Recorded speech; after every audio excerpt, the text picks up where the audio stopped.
မနေ့ကညီမတို့ဒီ absorb ပန်လေးတစ်လုံးရောက်လိုက်တာ9သိန်းလောက်မြတ်တယ်ပေါ့နော်မနေ့က customer ကိုတယောက်ကနေပြီးတော့ဒီပန်လေးလာဝယ်ရနေသူကဒီပန်လေးကိုဈေးဘယ်လောက်လဲဆိုပြီးတော့ညီမတို့မေးရပါတော့ညီမတို့ကလည်းအခုဝယ်နိုင်လို့လားဆိုပြီးတော့ညီမတို့ကဖြေလိုက်တာပေါ့နော်အဲ့နေသူကညီမတို့ကမှ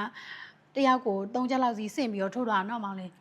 အဲ့နေသူကနေမှညီမတို့ရော်ကျေးဆိုပြီးတော့330လွှဲပေးတာပေါ့နော်အဲ့330တွေကနေမှညီမတို့ဒီပန်ဝိုးလေး73သိန်းတာနှုတ်လိုက်မယ်ဆိုလို့ရှိရင်ညီမတို့အတွက်ကတော့9သိန်းတော့ကျန်တယ်ပေါ့နော်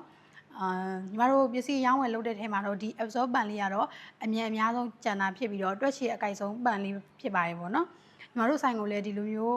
customer ကိုတရက်ကို4-5ရက်လောက်လာလို့ရှိရင်တော့ညီမတို့အတွက်အများကြီးအဆင်ပြေရပါတော့အေးမောင်လေးဟိုမှာ customer လာတယ်ဟိုဘာလေးများလိုရလဲမသိဘူးခင်ဗျအေးပန်လေးလိုချင်လို့ဒီမလေးကိုဒီပန်လေးလိုချင်လို့ဈေးဘယ်လောက်လဲမသိအခုဒီပန်လေးရဲ့ဈေးနှုန်းလေးရလေဟိုဝယ်နိုင်တယ်လားမသိမင်းပါသားကားပြော